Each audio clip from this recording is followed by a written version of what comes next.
that the president and first lady are there. Here is President Trump, and let's hear what happened. Thank you very much. This is big stuff, and we appreciate you being here.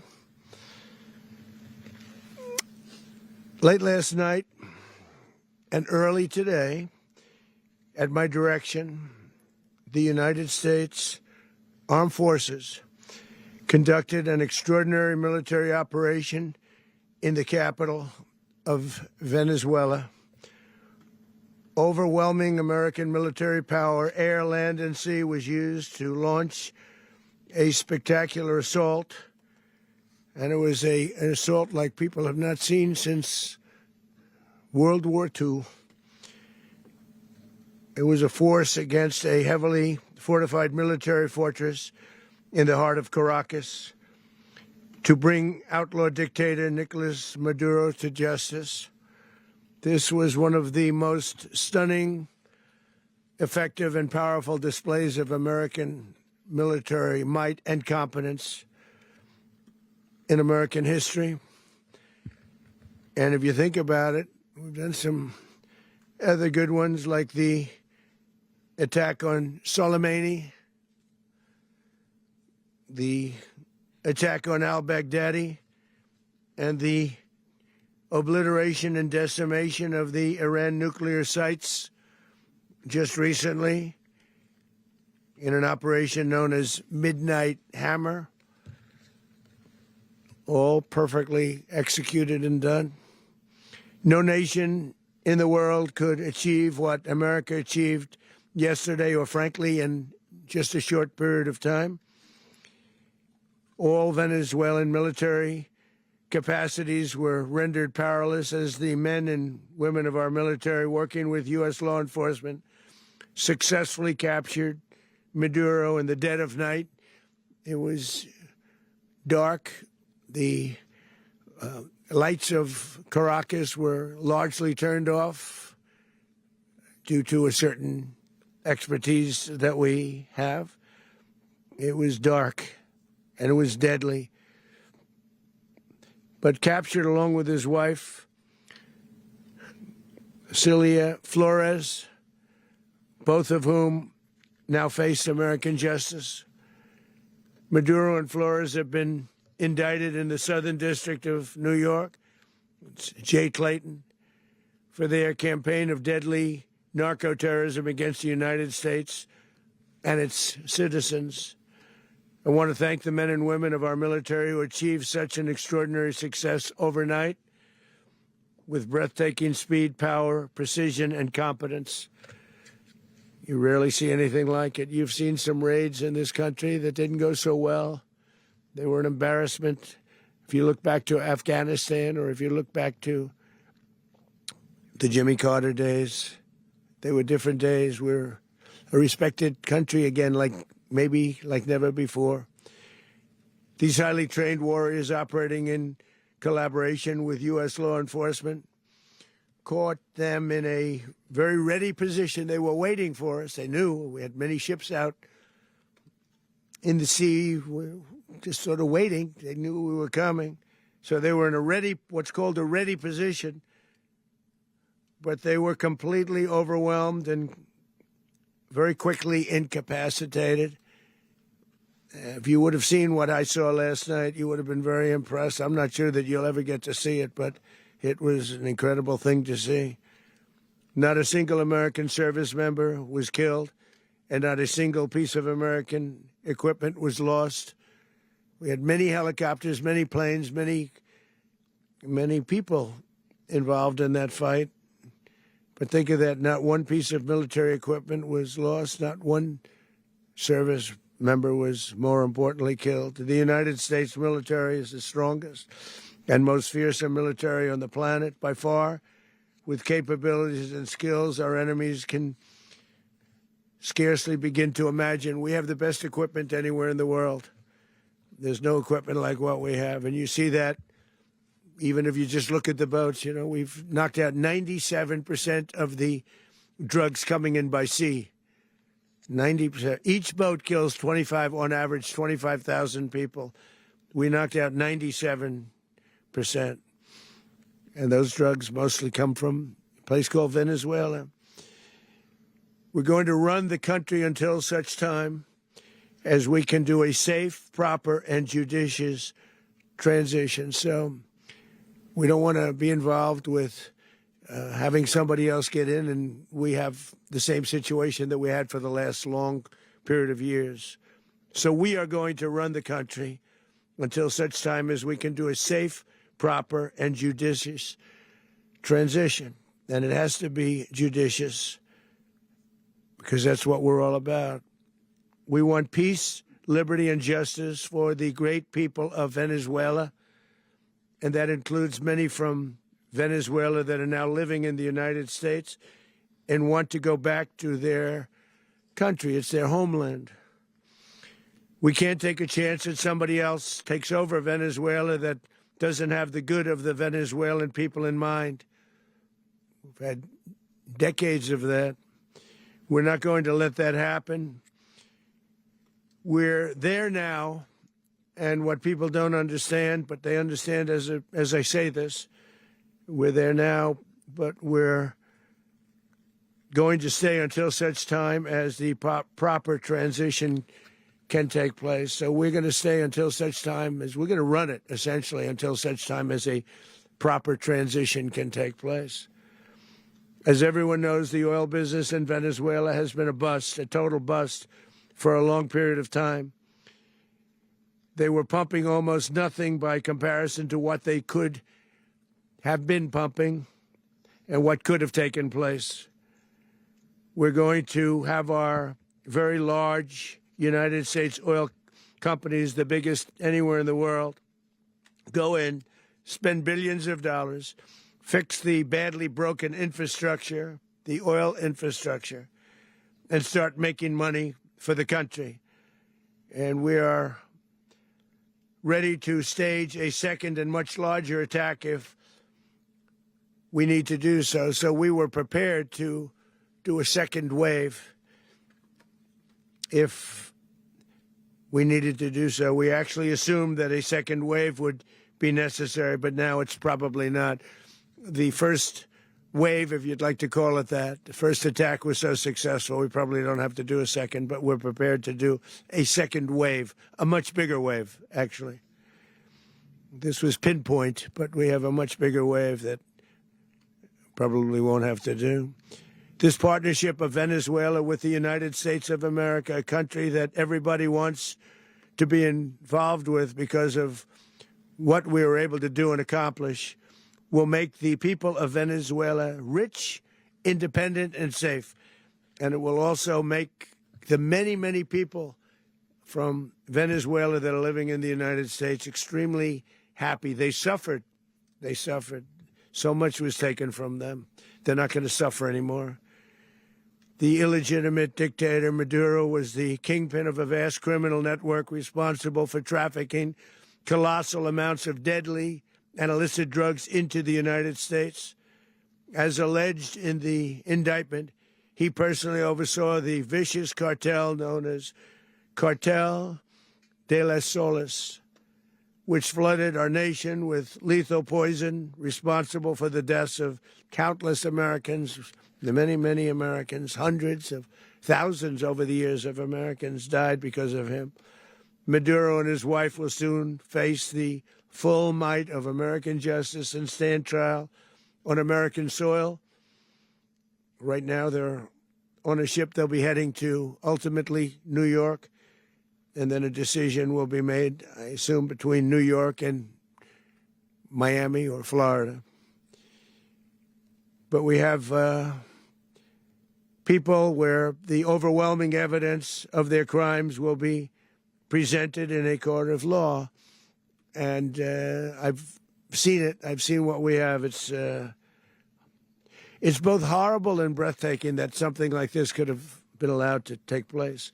For many years after his term as president of Venezuela expired, Maduro remained in power and waged a ceaseless campaign of violence, terror, and subversion against the United States of America, threatening not only our people, but the stability of the entire region.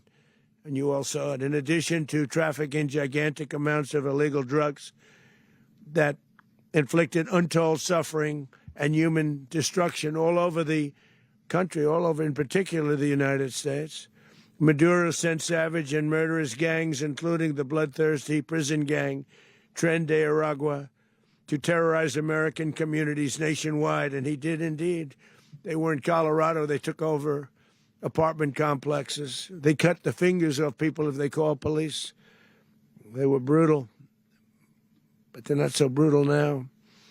And I just have to congratulate our military, Pete and everybody, and our National Guard, because the job that they've done, whether it's in Washington, D.C., where we have a totally safe city, where it was one of the most unsafe cities anywhere in the world, frankly, and now we have no crime in Washington, D.C. We haven't had a killing. We had the terrorist attack a few weeks ago, a little bit of a different kind of a threat, but we haven't had a killing in a long period of time, 6-7 months. We used to have two, on average, 2 a week in Washington, our capital. We don't have that anymore. The restaurants are opening. Everyone's happy.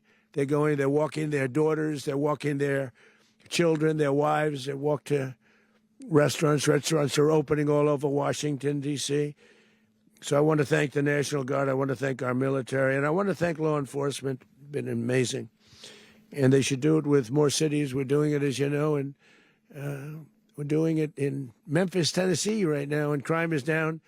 We've just sort of started a few weeks ago, but crime is down now 77%.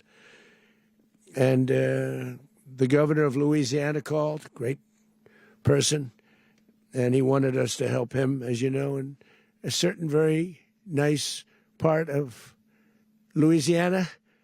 And we have done that. And it was a rough section, and we have crime down. I understand it's down to almost nothing already after 2.5 weeks.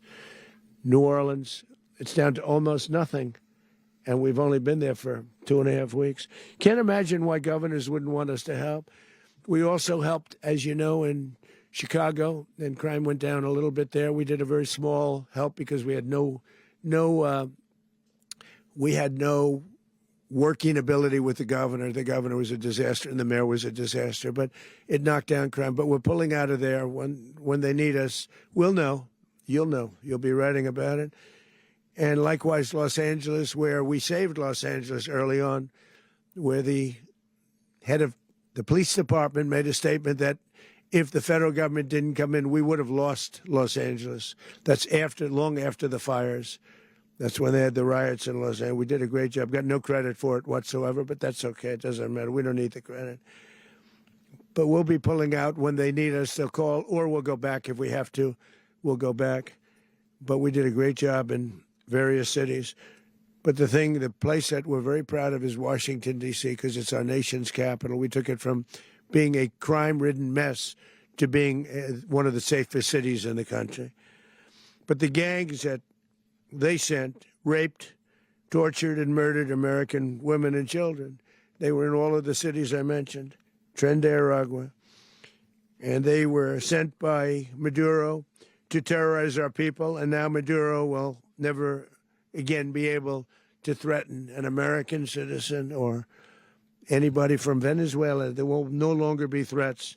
For years, I've highlighted the stories of those innocent Americans whose lives were so heartlessly robbed by this Venezuelan terrorist organization. Really one of the worst. One of the worst, they say the worst. Americans like 12-year-old Jocelyn Nungari from Houston. Beautiful Jocelyn Nungari, what happened to her?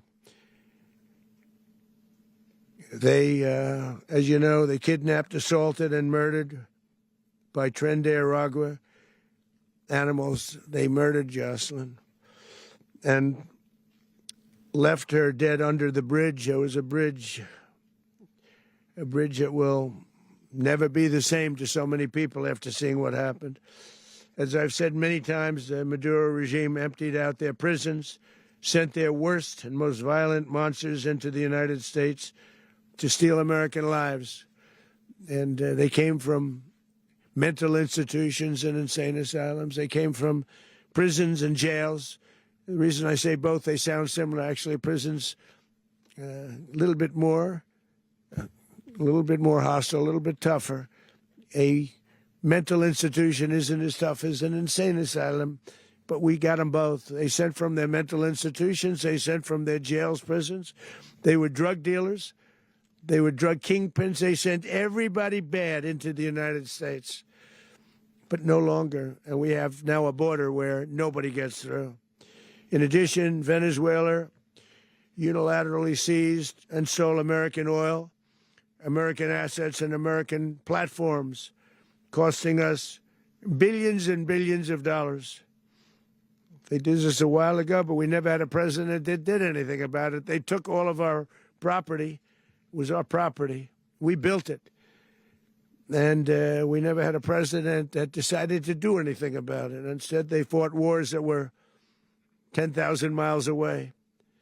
We built Venezuela oil industry with American talent, drive, and skill, and the socialist regime stole it from us during those previous administrations, and they stole it through force. This constituted one of the largest thefts of American property in the history of our country. Considered the largest theft of property in the history of our country. Massive oil infrastructure was taken like we were babies, and we didn't do anything about it. I would have done something about it. America will never allow foreign powers to rob our people or drive us back into and out of our own hemisphere. That's what they did.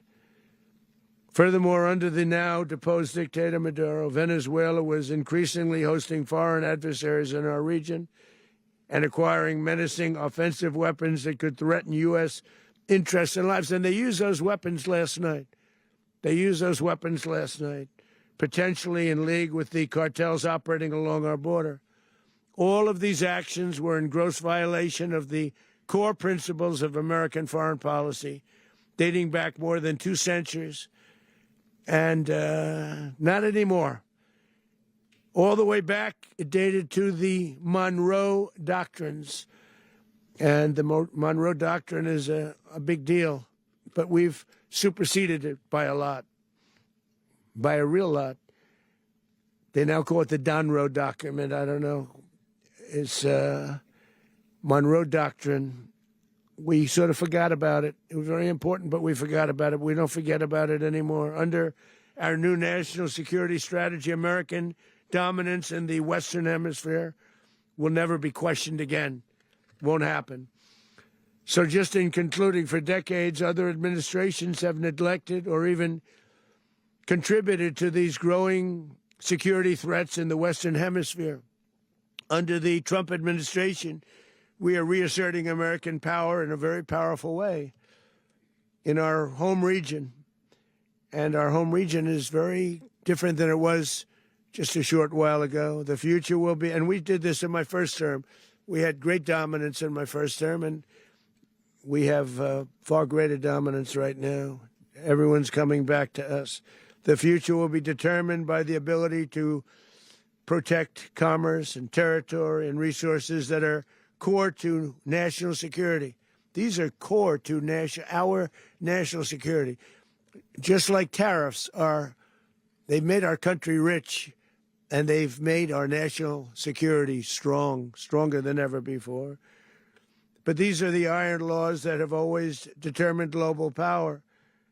And we're going to keep it that way. We will secure our borders. We will stop the terrorists. We will crash the cartels, and we will defend our citizens against all threats, foreign and domestic. Other presidents may have lacked the courage or whatever to defend America, but I will never allow terrorists and criminals to operate with impunity against the United States. This extremely successful operation should serve as warning to anyone who would threaten American sovereignty or endanger American lives. Very importantly, the embargo on all Venezuelan oil remains in full effect. The American Armada remains poised in position, and the United States retains all military options until United States demands have been fully met and fully satisfied.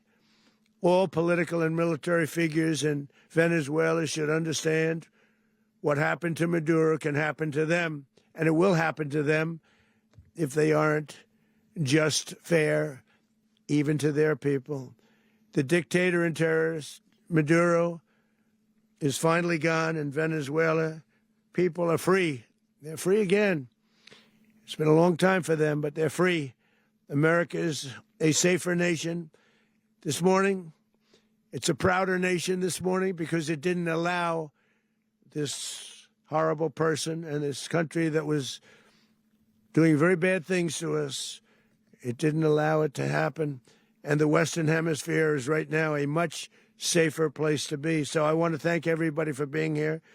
I want to thank General Raisin Cain. He's a fantastic man. I've worked with a lot of generals. I worked with some I didn't like. I worked with some I didn't respect. I worked with some that just weren't good. But this guy is fantastic. I watched last night one of the most precise attacks on sovereignty. I mean, it was an attack for justice. And I'm very proud of him, and I'm very proud of our Secretary of War, Pete Hegseth, who I'm going to ask to say a few words. Thank you very much. Mr. President, can you explain how the U.S. will run Venezuela? Well, thank you, Mr. President. Finally, a commander-in-chief the world respects and the American people deserve. And as the President said, words can barely capture the bravery and the power and the precision of this historic operation. A massive joint military and law enforcement raid flawlessly executed by the greatest Americans our country has to offer. American warriors are second to none, the best in the world and the best of our country. What all of us witnessed last night was sheer guts and grit, gallantry, and glory of the American warrior. I'm simply humbled by such men. And I tip my hat to our chairman, Dan Raisin Cain, and all those Americans who stood watch last night. Our warriors are the elite of America, and again, President Trump has your back. No other country on planet Earth, and it's not even close, could pull this kind of operation off. And no other president has ever shown this kind of leadership, courage, and resolve, the most powerful combination the world has ever seen. As the president said, our adversaries remain on notice. America can project our will anywhere, anytime. The coordination, the stealth, the lethality, the precision, the very long arm of American justice, all on full display in the middle of the night. Nicolas Maduro had his chance, just like Iran had their chance, until they didn't and until he didn't. He effed around, and he found out. President Trump is deadly serious about stopping the flow of gangs and violence to our country. Deadly serious about stopping the flow of drugs and poison to our people. Deadly serious about getting back the oil that was stolen from us. And deadly serious about reestablishing American deterrence and dominance in the Western Hemisphere. This is about the safety, security, freedom, and prosperity of the American people. This is America first. This is peace through strength. And the United States War Department is proud to help deliver it. Welcome to 2026, and under President Trump, America is back. I'd like to welcome now our chairman, Chairman Raisin Cain, to give a few more details about the operation. Mr. Chairman. Thank you, Mr. Secretary. Thank you, Mr. President, and good morning. Last night, on the order of the President of the United States and in support of a request from the Department of Justice, as the President said, the United States military conducted an apprehension mission in Caracas, Venezuela, to bring to justice two indicted persons, Nicolas and Cecilia Maduro. This operation, known as Operation Absolute Resolve, was discreet, precise, and conducted during the darkest hours of January 2nd and was the culmination of months of planning and rehearsal, an operation that, frankly, only the United States military could undertake. What I'd like to do this morning is talk to you through some of the preparation and the details without compromising any of our tactics, techniques, and procedures. There is always a chance that we'll be tasked to do this type of mission again. Our interagency work began months ago and built on decades of experience of integrating complex air, ground, space, and maritime operations. While the past 2 decades have honed the skills of our special operations forces, this particular mission required every component of our joint force, with soldiers, sailors, airmen, Marines, and Guardians working in unison with our intelligence agency partners and law enforcement teammates in an unprecedented operation. We leveraged our unmatched intelligence capabilities and our years of experience in hunting terrorists, and we could not have done this mission without the incredible work by various intelligence agencies, including the CIA, NSA, and NGA. We watched, we waited, we prepared, we remained patient and professional. This mission was meticulously planned, drawing lessons from decades of missions over the last many years, many missions over these last many years. This was an audacious operation that only the United States could do. It required the utmost of precision and integration within our joint force. And the word integration does not explain the sheer complexity of such a mission. An extraction so precise it involved more than 150 aircraft launching across the Western Hemisphere in close coordination, all coming together in time and place to layer effects for a single purpose: to get an interdiction force into downtown Caracas while maintaining the element of tactical surprise. Failure of one component of this well-oiled machine would have endangered the entire mission, and failure is never an option for America's joint force. Those in the air over Caracas last night were willing to give their lives for those on the ground and in the helicopters. Let me talk a little bit about the preparation. After months of work by our intelligence teammates to find Maduro and understand how he moved, where he lived, where he traveled, what he ate, what he wore, what were his pets. In early December, our force was set pending a series of aligned events.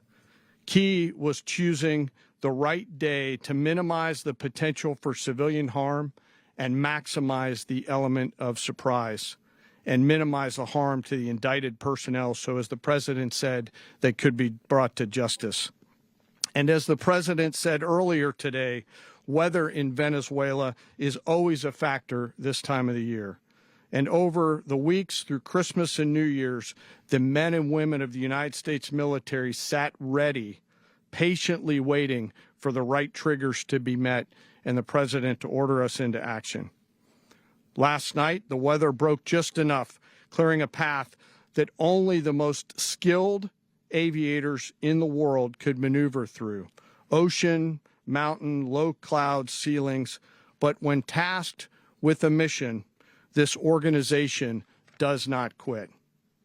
At 10:46 p.m. Eastern Time last night, the president ordered the United States military to move forward with this mission. He said to us, and we appreciate it, Mr. President, good luck and Godspeed.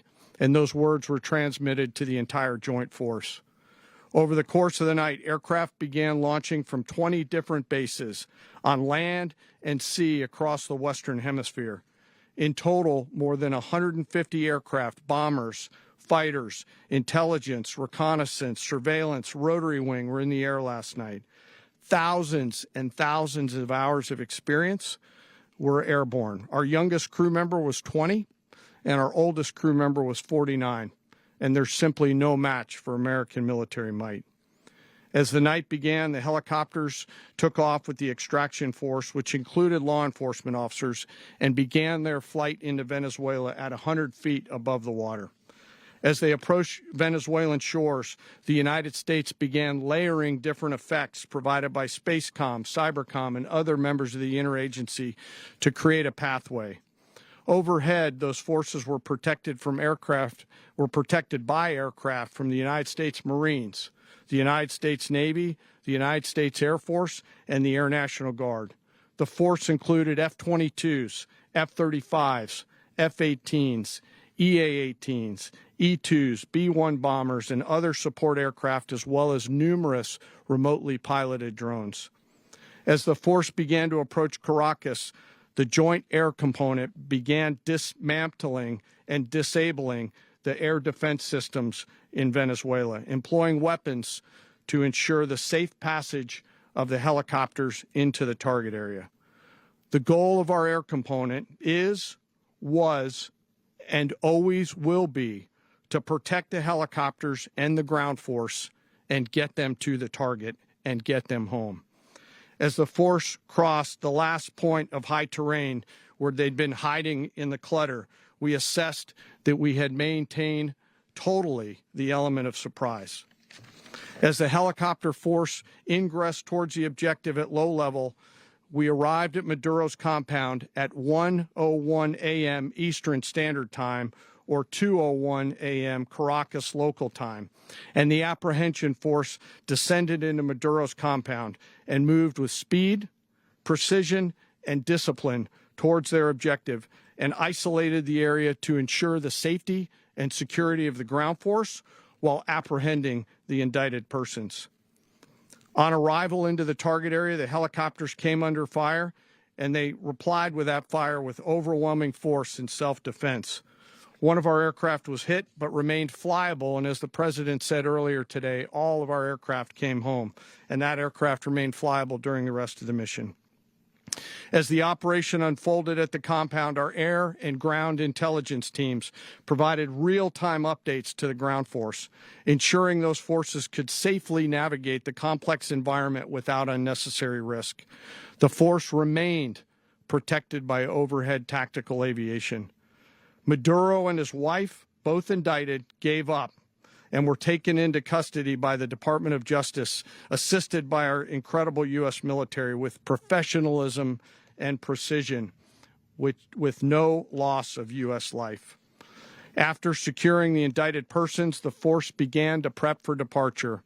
Helicopters were called in to exfiltrate the extraction force, while fighter aircraft and remotely piloted aircraft provided overhead coverage and suppressive fire.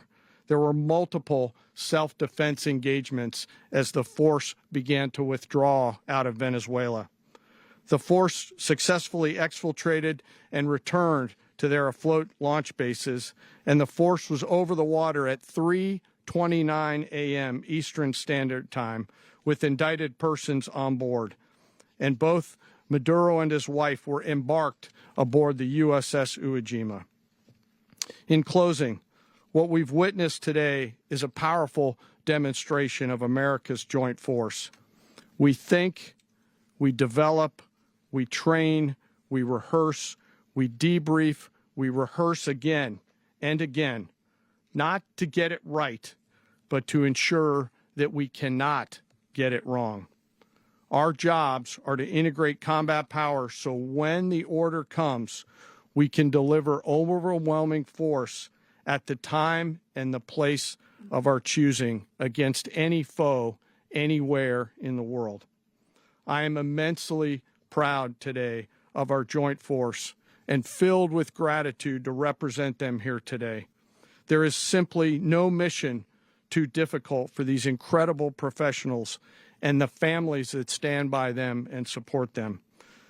As we stand here this morning, our forces remain in the region at a high state of readiness, prepared to project power, defend themselves, and our interests in the region.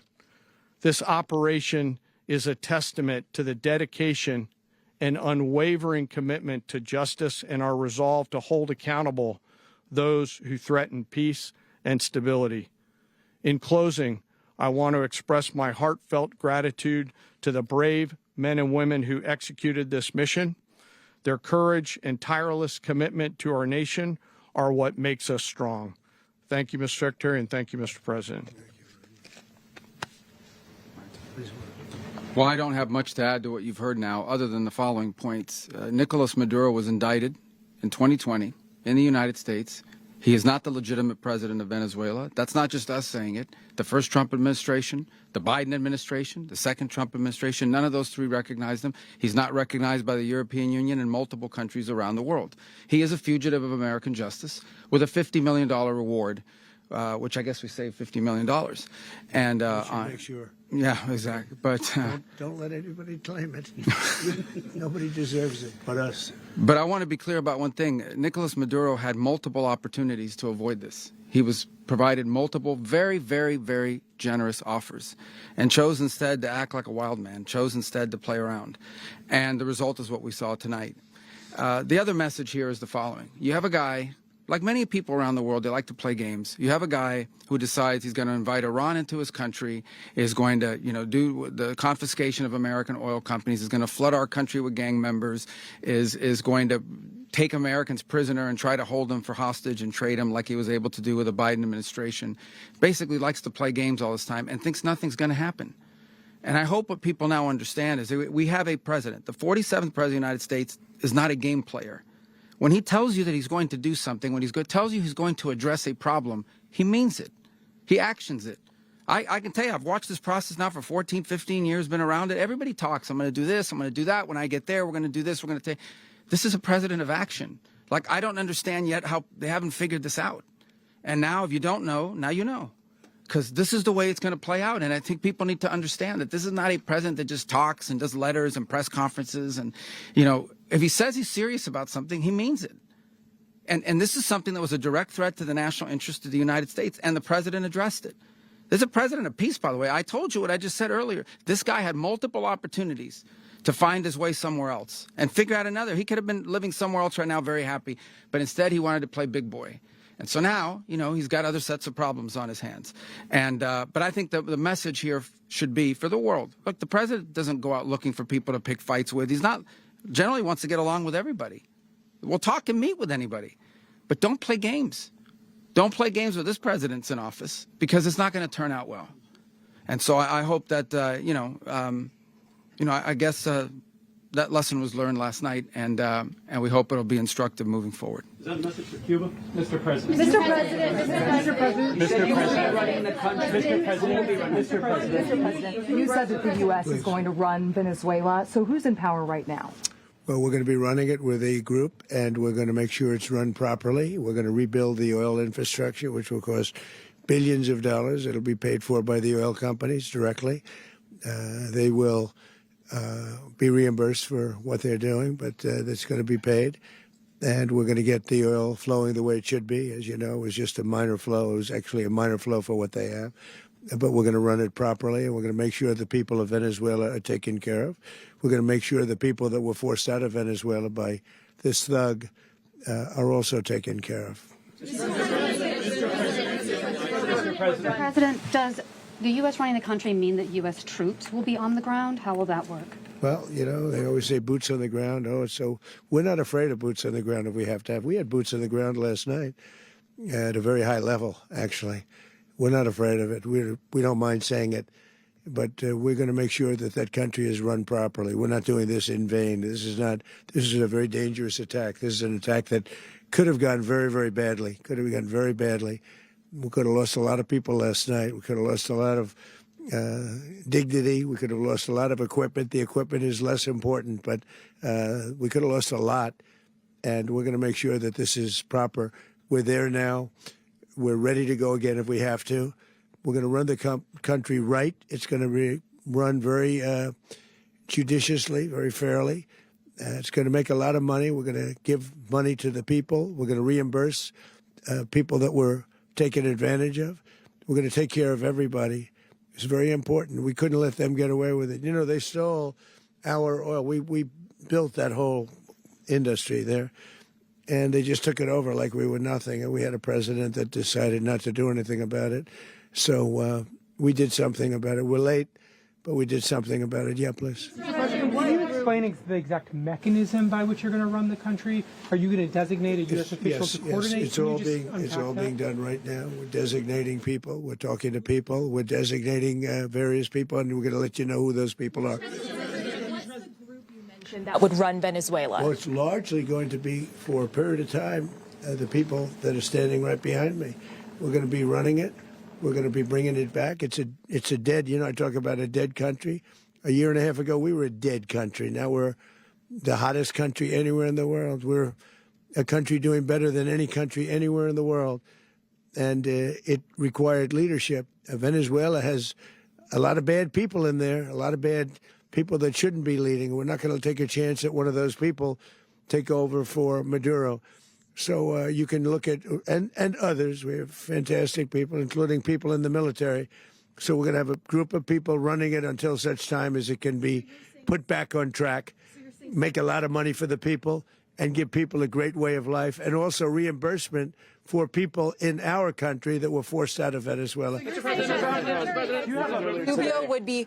You said earlier today that you weren't going to back Machado to come back and be the opposition leader in your Fox and Friends interview. And then you also mentioned the vice president of Venezuela. Are you going to work with the vice president of Venezuela, or how do you foresee the relationship going? I understand she was just sworn in, but she was, as you know, picked by Maduro. So Marco's working on that directly. He just had a conversation with her, and she's essentially willing to do what we think is necessary to make Venezuela great again. Very simple. Mr. President, Colombian President Gustavo Petro, a couple weeks ago, you said he's got to watch his ass. And today he said he's not concerned about anything happening to him in the aftermath of this operation. So just what your message is about that. Well, he has cocaine mills. He has factories where he makes cocaine. And, yeah, I think I stick by my first statement. He's making cocaine. They're sending it into the United States. So he does have to watch his ass. Mr. President, did you notify any members of Congress in advance? Marco, do you want to talk about that? Because you were involved in it. Sure. We call members of Congress immediately after. This was not the kind of mission that you can do congressional notification on. It was a trigger-based mission in which conditions had to be met night after night. We watched and monitored that for a number of days. So it's just simply not the kind of mission you can call people and say, hey, we may do this at some point in the next 15 days. But it's largely a law enforcement function. Remember, at the end of the day, at its core, this was an arrest of 2 indicted fugitives of American justice, and the Department of War supported the Department of Justice in that job. Now, there are broader policy implications here, but it's just not the kind of mission that you can pre-notify because it endangers the mission. Plus, if I could add one thing to that, Congress has a tendency to leak. This would not be good. If they leaked, General, I think it would have been maybe a very different result. But I have to say, they knew we were coming at some point, We had a lot of ships out there. They sort of knew we were coming. We went there. But Congress will leak, and we don't want leakers. Mr. President, you were one of the only people to watch this all play out live. What was Maduro doing when the U.S. forces entered what I assume would be his home? And also, was there any point where the U.S. was considering if Maduro pushed back or resisted killing Maduro? It could have happened. It could have happened. He was trying to get into a safe place. The safe place is all steel. And he wasn't able to make it to the door because our guys were so fast. They went through the opposition so fast. And there was a lot of opposition. People were wondering, do we get them by surprise? Sort of surprised, but they were waiting for something. It was a lot of opposition. There was a lot of gunfire. You saw some of it today. But he was trying to get to a safe place, which wasn't safe because we would have had the door blown up in about 47 seconds, they say on average, regardless of how thick the steel was. It was a very thick door. It was a very heavy door, but he was unable to get to that door. He made it to the door. He was unable to close it. Go ahead, finish. Where is Maduro going to be in the time being right now? Do you know his exact whereabouts? Well, eventually, ultimately, in the near future, he's going to be brought to New York. And where is he going to be held? Where is he going to be held in New York? Do you know? That's going to be up to the officials that do these things. Mr. President, the U.S. has something of a mixed track record of ousting dictators without necessarily a plan for what comes afterwards. Not with Did me, that weigh on your decision? Well, that's when we had different presidents, but with me, that's not true. With me, we've had a perfect track record of winning. We win a lot, and we win. If you look at Soleimani, you look at al-Baghdadi, you look at the Midnight Hammer. Midnight Hammer was incredible. Right now, you wouldn't have peace in the Middle East. We have essentially peace in the Middle East because of that. If we weren't successful with Midnight Hammer, you wouldn't have peace in the Middle East. So, with me, you've had a lot of victory. You've had only victories. You've had no losses. Yeah. President, can you? How long do you expect the U.S. to run Venezuela, and how soon do you want the Venezuelan people to hold elections? So I'd like to do it quickly, but it takes a period of time. You know, we're rebuilding. We have to rebuild their whole infrastructure. The infrastructure is rotted. It's actually very dangerous. It's blow-up territory. Oil is very dangerous. It's a very dangerous thing to take out of the ground. It can kill a lot of people. It has killed a lot of people doing just that. The infrastructure is old. It's rotted. Much of it is stuff that we put there 25 years ago, and we're going to be replacing it. And we're going to take a lot of money out so that we can take care of the country. Yeah. Are you saying that Secretary Rubio and Mr. President, China, Russia, and Iran have interests in Venezuela. How does this operation affect your relationships with them when it comes to the oil and the drugs? And Russia, Russia when we get things straightened out. But in terms of other countries that want oil, we're in the oil business. We're going to sell it to them. We're not going to say we're not going to give it to them. In other words, we'll be selling oil probably in much larger doses because they couldn't produce very much because their infrastructure was so bad. So we'll be selling large amounts of oil to other countries, many of whom are using it now, but I would say many more will come. Are you saying that, Mr. President, are you saying that? Mr. President, thank you. What is your message to the people of Venezuela today? Of course, the civilian population specifically, they have a lot of questions. What is your message to the people of Venezuela? That you're going to have peace, justice. You're going to have some of the riches that you should have had for a long period of time. It was stolen from you. But you're going to have peace and you're going to have safety. You're going to have justice. You're going to have a country. You're going to have a real country. You're going to have potentially a great country. You know, if you go back 20 years, maybe even a little longer ago, that was a great country. And they destroyed it. Remember I said that if we lose this election, the United States will be Venezuela on steroids. That's what would have happened.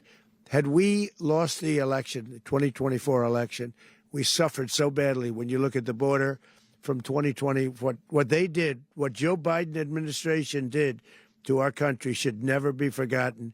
But if we had to go through another year of that, we would be exactly where Venezuela was in terms. I used to say, if they win, we're going to be Venezuela on steroids, and that's what would have happened.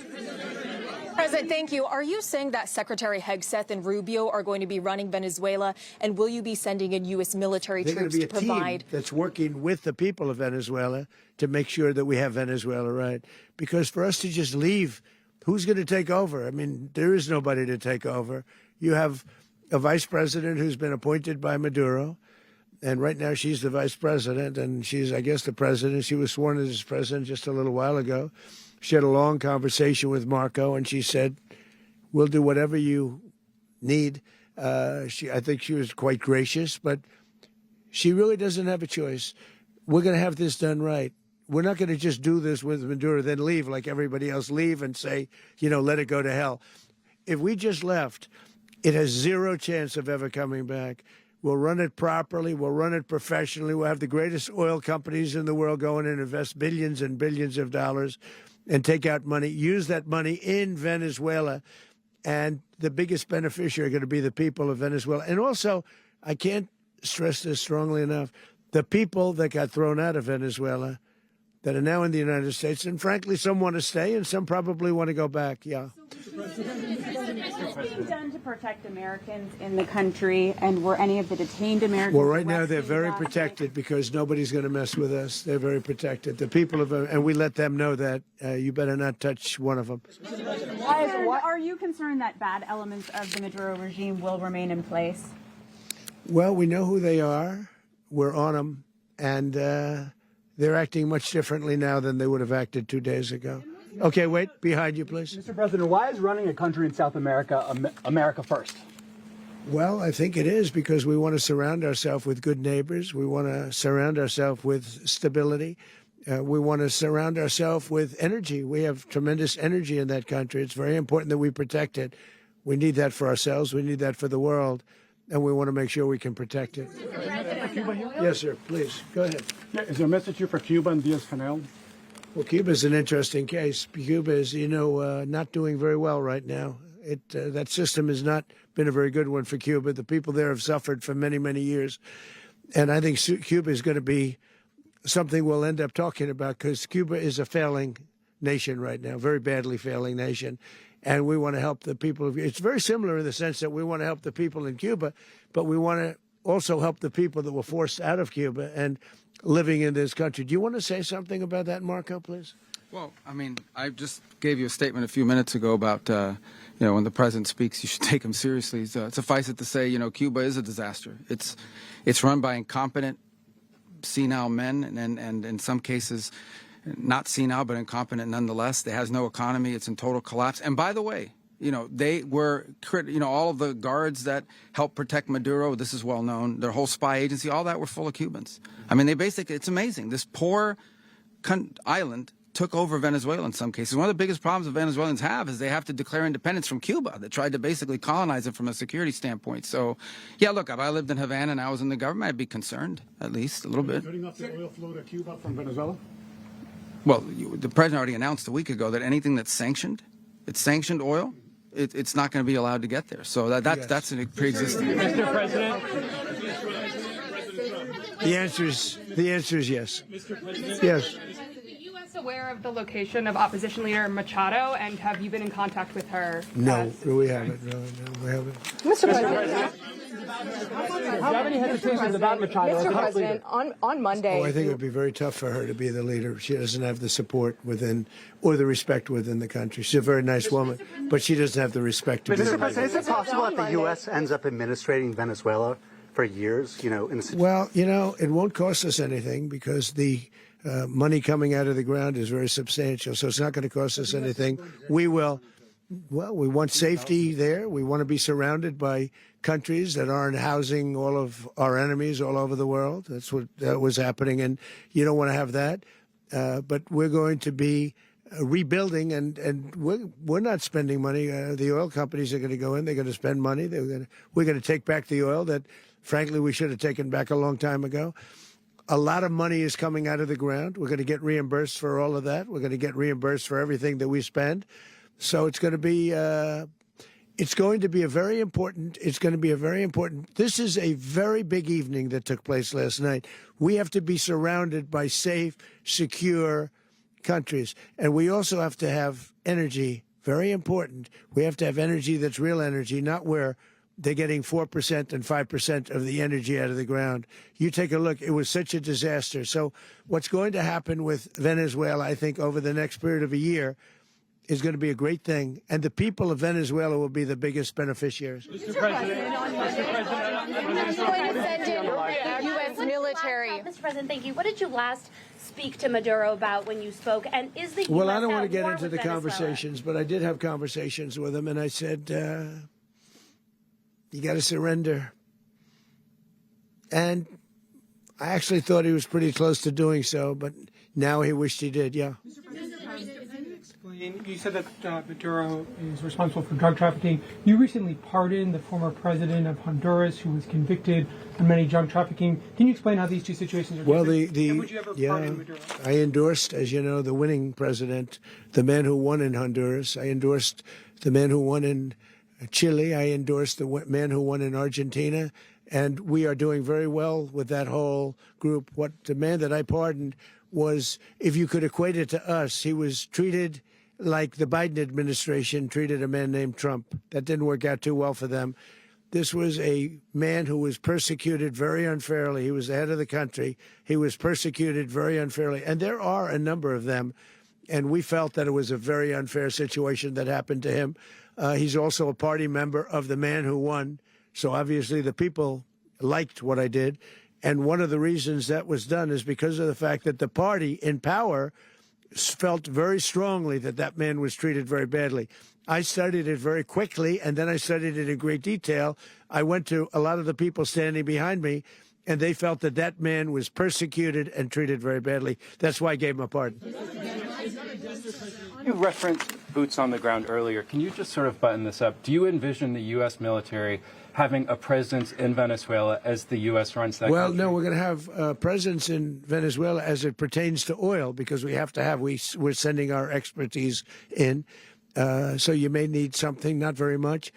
But no, we're going to be taking out a tremendous amount of wealth out of the ground. and that wealth is going to the people of Venezuela and people from outside of Venezuela that used to be in Venezuela.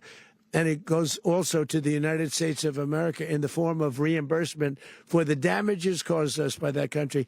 So I want to thank you all very much. Thank you. Do you have one? Yes, please. You were so nice before. I'm going to give you the final question. Go ahead. Thank you, Mr. Unless President. it's a bad question, in which case I'll go one word. It's about who? It's about Putin, if you want. About Putin. Well, that's Okay. always nice You had to a talk phone- about Putin. You had a phone call with him on Monday. Did he talk at all about Maduro? Did y'all talk about this? No, we didn't. And We then- never spoke about Maduro. Are you mad at him right now? I mean, there's this I'm not intelligence. thrilled with Putin. I'm not thrilled with Putin. He's killing too many people. There was that I intelligence. thought that would be so. I settled 8 1/4 war. You know what the 1/4 was? Thailand and Cambodia. I did it again. They broke out, and I did it in about 5 hours, and I settled it. I'm giving myself 1/4, so I'm up to now 8 1/4. In other words, I settled the war, but then they broke out. They had a pretty bad breakout over the last 4 days. I got them to go back to peace. So I only give 1/4. I thought the easiest one would be, one of the easier ones would be Russia, Ukraine.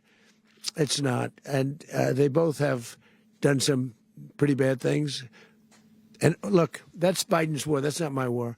But I want to stop the lives. Did you see where last month, 30,000, it was 27,000 the month before. 30,000, mostly soldiers, were killed this last month. 30,000. I want to stop that. You know, I got NATO to pay 5% instead of the 2% that they weren't paying. They weren't paying 2, now they pay 5. And we send them a lot of munitions. We send them a lot of things, missiles and various other things, a lot. And they pay. The United States is not losing money. We're probably making money on that.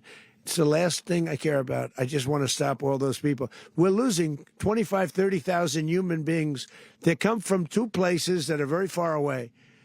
But if I can stop, because it's something I've been pretty good at doing, deals, I guess. It's all a deal. Life is a big deal.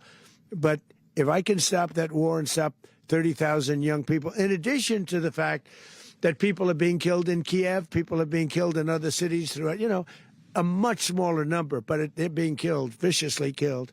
So I'm not happy about it. I thought that would be something that would get solved.